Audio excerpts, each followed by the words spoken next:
we have confused a couple of things regarding socialization in our society. The first one I think we've confused is social exposure to socialization. Oh, that's a We great know, point.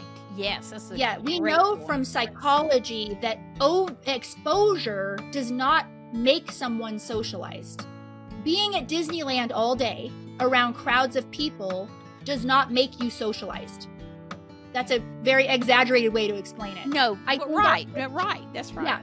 Yeah, you could be the most popular girl in the school and be the loneliest girl in the school.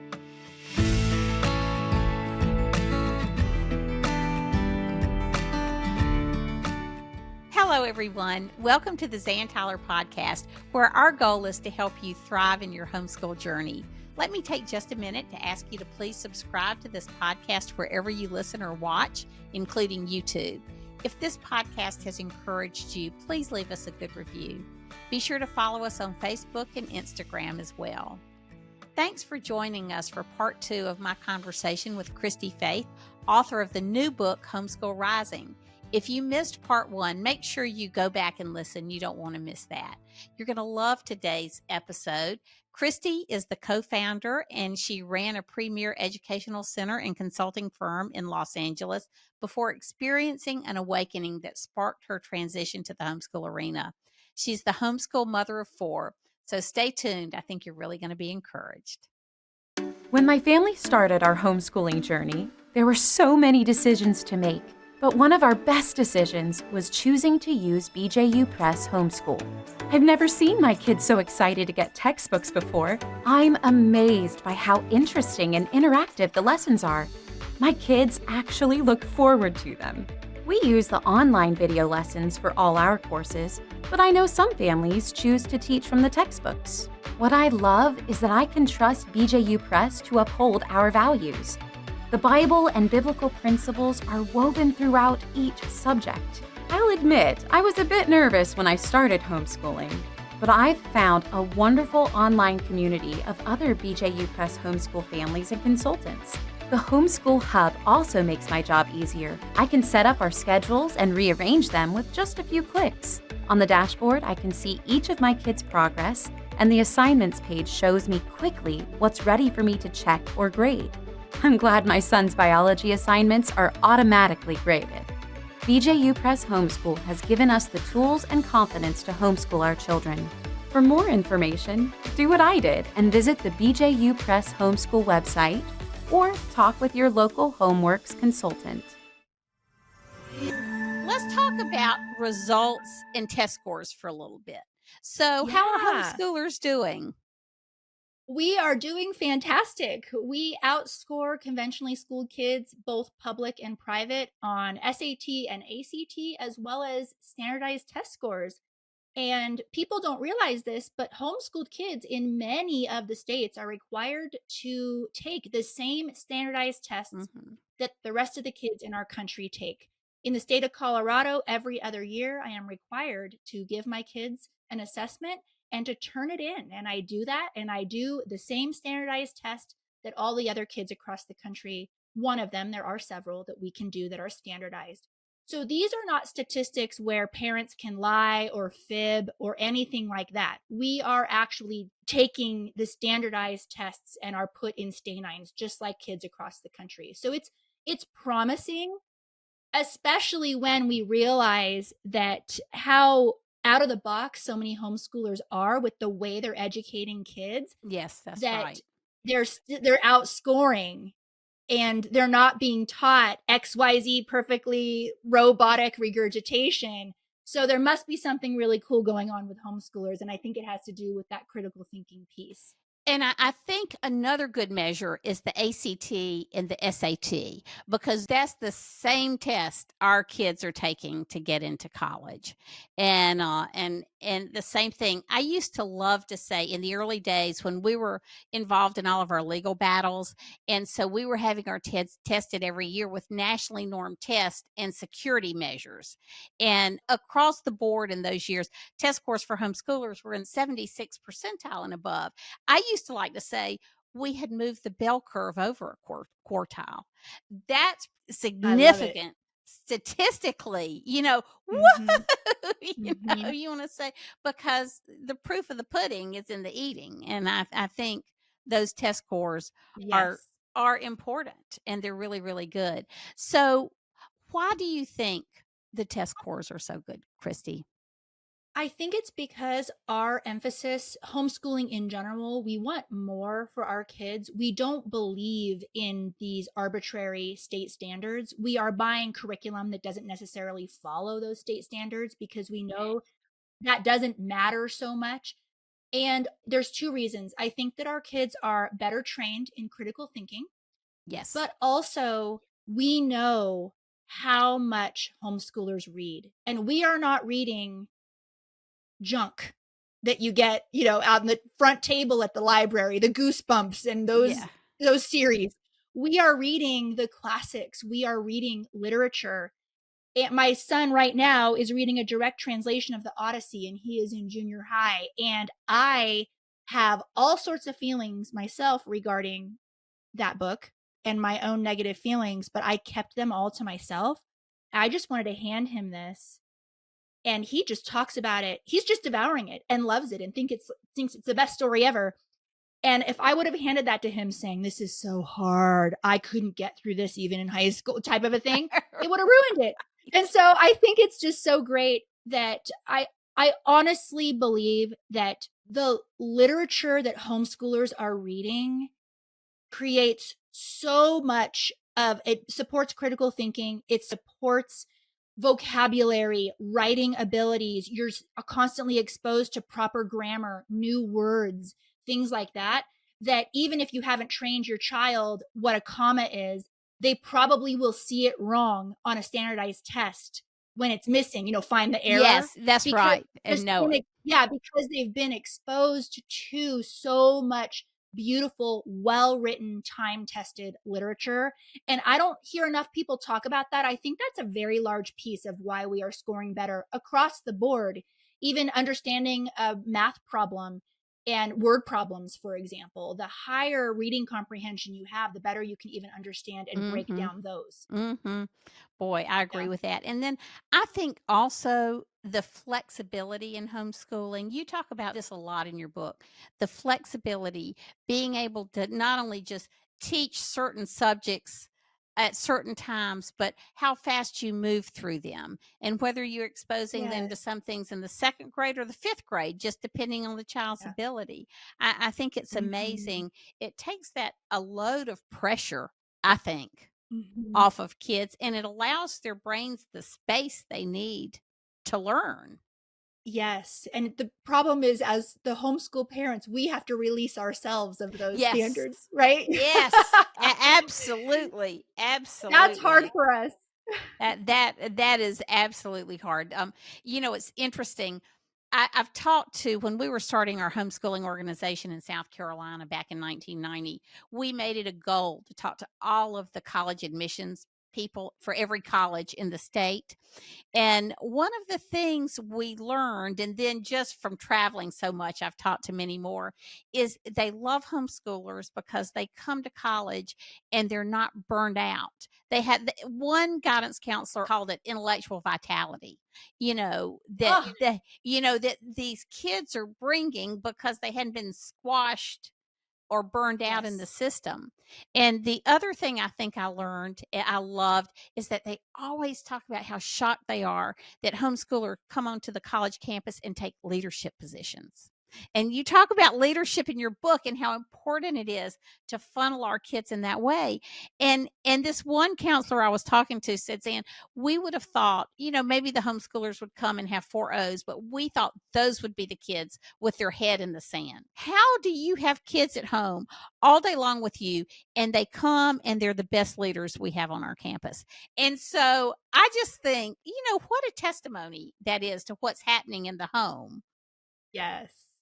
Well, and to what is socialization. Yes. And why don't we go ahead and move I was going to end with that, but let's move that conversation up a little bit and just tell us about what about socialization? I always say if I had to give one reason for homeschooling only, it would have been socialization. Well, I think that there, and I go into this in my book, I think there's a reason why our culture can't let go of it. And something that's bothered me ever since I started homeschooling is someone would say, "Oh, the idea of homeschooling's just so great, but I just worry about socialization." And then I would ask them, "Well, what is socialization to you?" And they would say, "Oh, well, sports and clubs and this and that." And they're literally describing a social life of a homeschooler. And then I would say, "Oh, well, we do all of that." But yet, then they would say, "Yeah, okay, yeah, great, great, great. But what about socialization?" Almost like this loop, like this repetitive loop. Why can't society let go of it? And that was what I spent so much time, Zan, trying to figure out why. Why, despite the fact that we are shouting this from the rooftops, banging our heads against the wall, we're exhausted from socializing our kids because we're we're doing too much as homeschoolers. Why are we still accused of this? And the conclusion that I came to, in my opinion, is that we have confused a couple of things regarding socialization in our society. The first one I think we've confused is social exposure to socialization. Oh, that's a We great know, point. Yes, that's a yeah, we great know point. from psychology that exposure does not make someone socialized. Being at Disneyland all day around crowds of people does not make you socialized. That's a very exaggerated way to explain it. No, I but think right, our right, that's yeah. right. Yeah, you could be the most popular girl in the school and be the loneliest girl in the school. So I think there's that. We've mistaken that. I also think that we've missed um, peer orientation. I talk about this in chapter 7 of my book.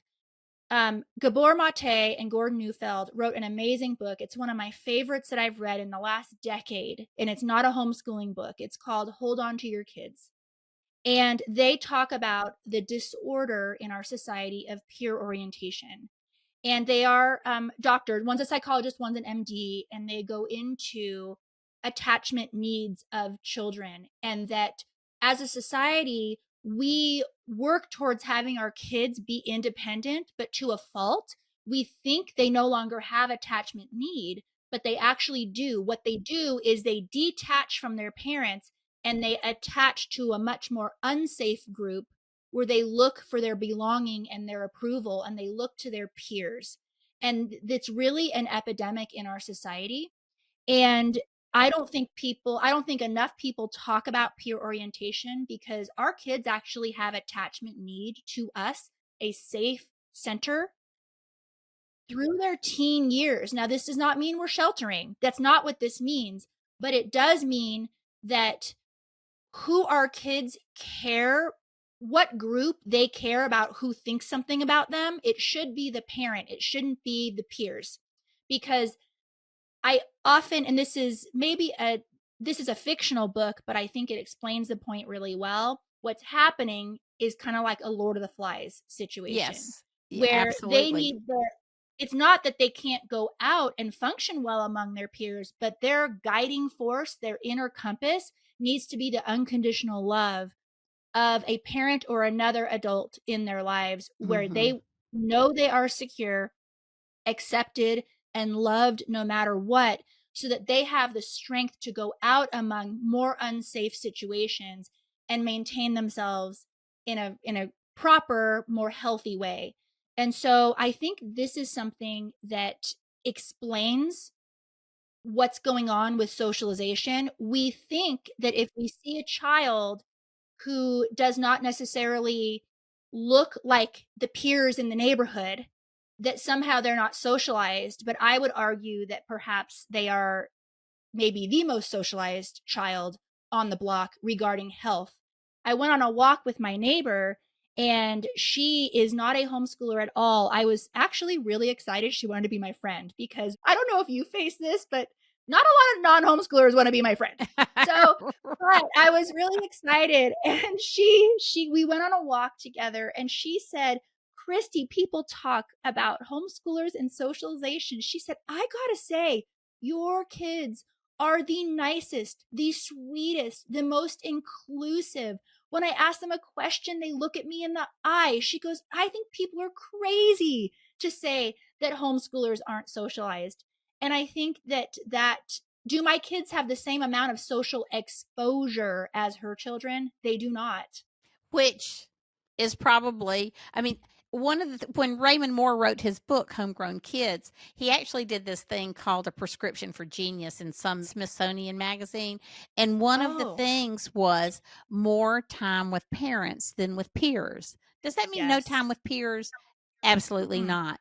But mm-mm, parents are better socializers of their children than kids mm-hmm. their own age who have no experience in life Yeah. either.